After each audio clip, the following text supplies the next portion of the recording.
كتاب الله دستوري وخير الخلق أسوتنا.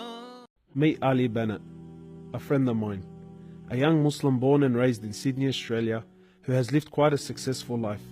However, it was only recently that his life took a dramatic turn. This is Ali's story. Where are you at now with your life? What's happened to you? At this point in my life, wallah, I've been gifted, alhamdulillah, by Allah, with cancer throughout my body, and I've changed my whole life to sort of helping people. Why do you call it a gift, Ali? And alhamdulillah, it's a gift because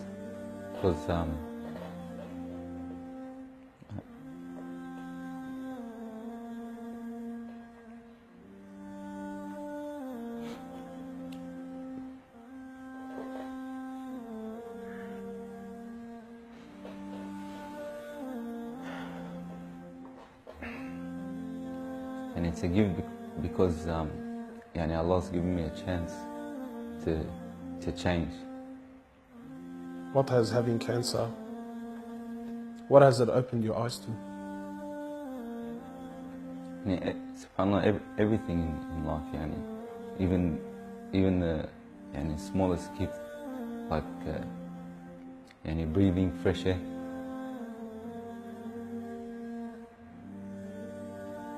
Do you feel like you used to take that for granted before?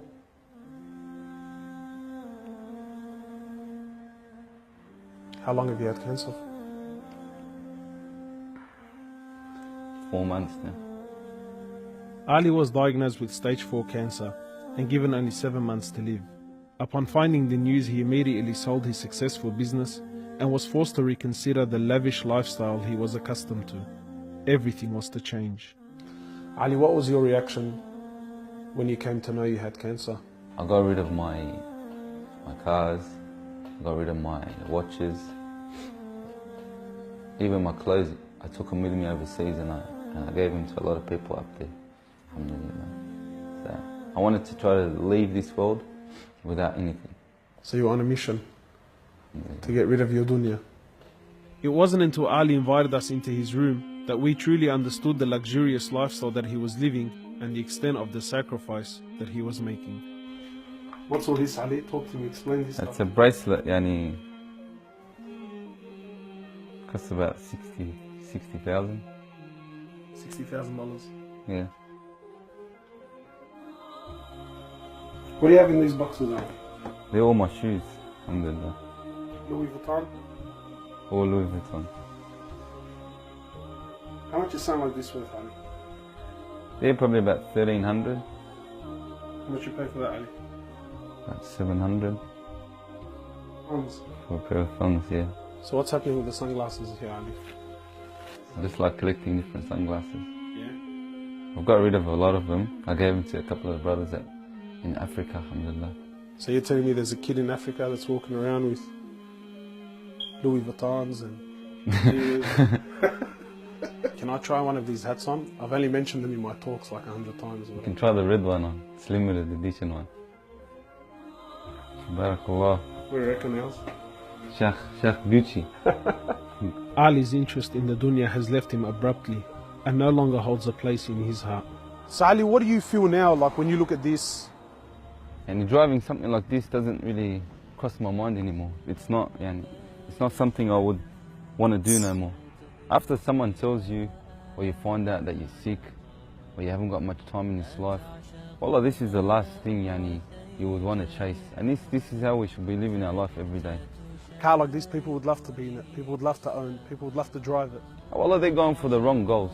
And you realize that when you get sick, when someone tells you haven't got long to live, you realize all this stuff does not benefit us in any way. So what's the value of this in your heart now? This is worth one pair of thongs for a little African child with no thongs. Wallahi, it's worth more than me to see him smile with a pair of thongs than own one of these. Wallah al-Azim. Ali has since dedicated the remainder of his life and wealth to helping those who are far less fortunate than him. After an emotional journey to Africa, Ali has established a charity titled Muslims Around the World Project. The organization wasted no time in the construction of a masjid and a school in Africa to serve as an ongoing charity for him when he finally has to depart this world.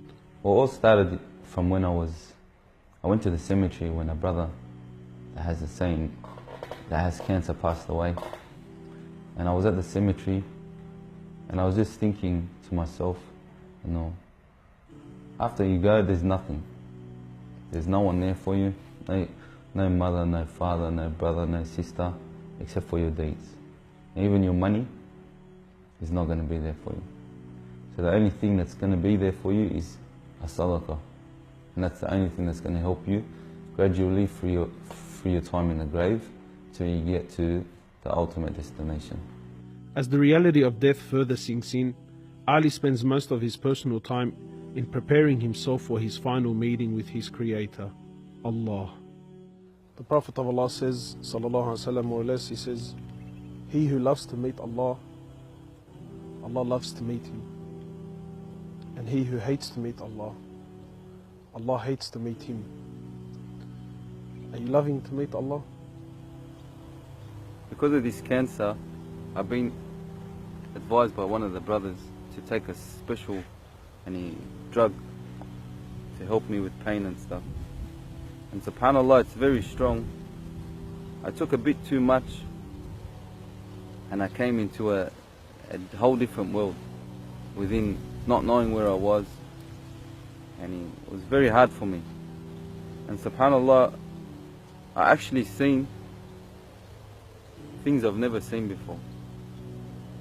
And my family were there all standing around me, and I was pointing up and I was saying, Ya Allah, take me. And it was that beautiful what I was seeing, I just wanted to go. And the next day, subhanAllah, I woke up and I was upset that Allah didn't take me.